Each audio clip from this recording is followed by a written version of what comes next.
America को तकलीफ क्या है या मगरबी दुनिया को तकलीफ क्या है?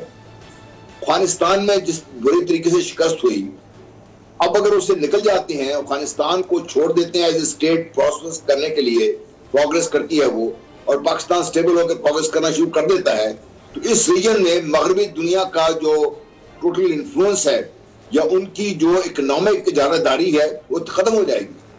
फिर तो ये मशरिक फैलेगा फूलेगा और ये रीजन तरक्की करेगा वो, और दुनिया इस तरफ आएगी सारी इकोनॉमी जो सारी उसके लिए। तो ये वो बैकग्राउंड है जिसमें ये सारा कुछ हो रहा है पाकिस्तान के अंदर। तो पाकिस्तान को स्टेबल रहने देना नहीं है उन्होंने, और ये कोशिश वो कर रहे हैं, आज से नहीं बहुत अरसे से कोशिश में लगे हुए इसमें। पाकिस्तान में टेररिज्म हमने इतना बर्दाश्त किया, ये कौन कर रहा था पाकिस्तान? आपने जब ये 2019 में जब 27 फरवरी का हुआ था वाकया, मैं उस जब मैंने कहा तो हमारे लोगों ने बाद में बात, मैं उसको भी कहा था, मैंने कहा मुझे कोई शक नहीं है कि ये करवाया गया है, सैंक्शन हुआ है ये, और इसको सैंक्शन करने वाली वो ताकतें हैं जिसका बाद में बड़ा क्लियरली लोगों ने बात भी कर दी उसके बीच में।